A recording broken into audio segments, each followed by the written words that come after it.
ഞാൻ പഠിച്ചൊരു ജോലി ഉണ്ടാക്കണം നമുക്ക് വലിയ ആശയമായിരുന്നു. കൂലിപ്പണി എടുത്ത് കഷ്ടപ്പെട്ട് മിച്ചം വെച്ച അമ്മ എനിക്ക് ഫീസിനുള്ള പൈസ തന്നിരുന്നു.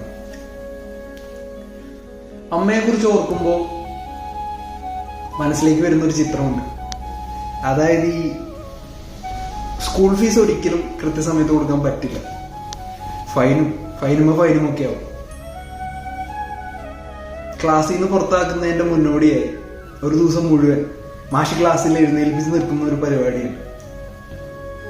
അന്ന് വൈകുന്നേരം ആവുമ്പോൾ പാടത്തും പറമ്പിലൊക്കെ പണിയെടുത്ത് മണ്ണും ചെളിയും പുരണ്ട തുണിയിട്ട് അമ്മ ഓടി വന്ന്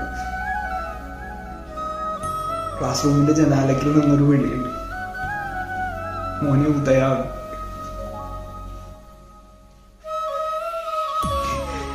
എന്നിട്ട് ലോട്ടറി കിട്ടിയ ഭാവത്തിൽ ആ മുഷിഞ്ഞ നോട്ടും ചില്ലറയൊക്കെ കയ്യിൽ തരും.